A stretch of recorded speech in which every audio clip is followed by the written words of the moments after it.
Launched in the spring of 2014, the latest Audi A3 Cabriolet is the first to be based on the A3 saloon, rather than the hatchback. To my mind at least, that means it's a more attractive car, plus there are other advantages too.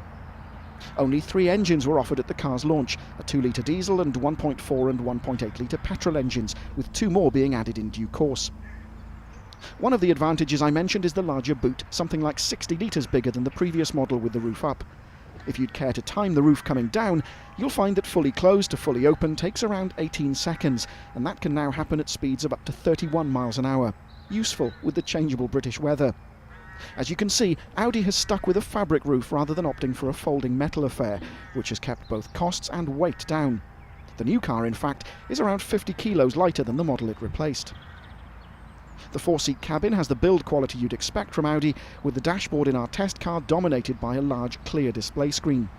Our car was powered by the 1.8-litre TFSI petrol engine, coupled to a 6-speed manual transmission. The weight saving has had 2 benefits. 1, the car drives really nicely, and 2, the fuel economy has improved.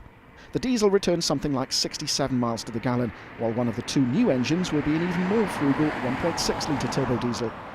If you're after performance open-top motoring, by the way, there's also an S3 Cabriolet available.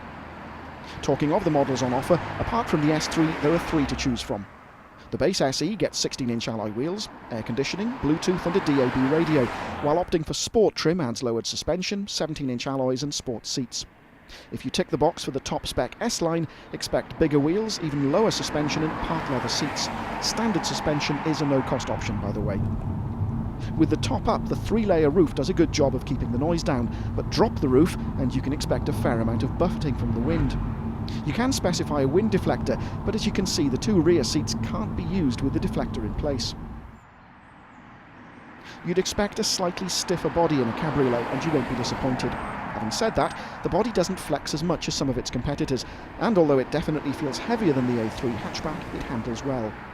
The standard suspension is set up for comfort, so it soaks up the bumps with ease, but you can expect the Sport and S-Line models to have a much firmer ride thanks to their lower suspension setups. For a change, our usual moan about pricey Audi options doesn't really apply to the A3 Cabriolet, as the cars come pretty well equipped as standard. That's not to say that they're not expensive compared to their rivals, but Audis have always enjoyed below average depreciation, and so the car should keep its value better. The improved economy and emissions figures mean cheaper vehicle excise duty and company car tax, while the 1.6-litre TDI will be exempt from road tax altogether when it joins the lineup. Thanks to the decision to use the saloon rather than the hatchback as the base for the new car, Audi has managed to move the A3 slightly up its range to replace the A4 Cabriolet. Also, as a result of the UK's love affair with soft tops, this is actually quite an important model for Audi, and so they've made sure they've done a good job with its design and the way it drives.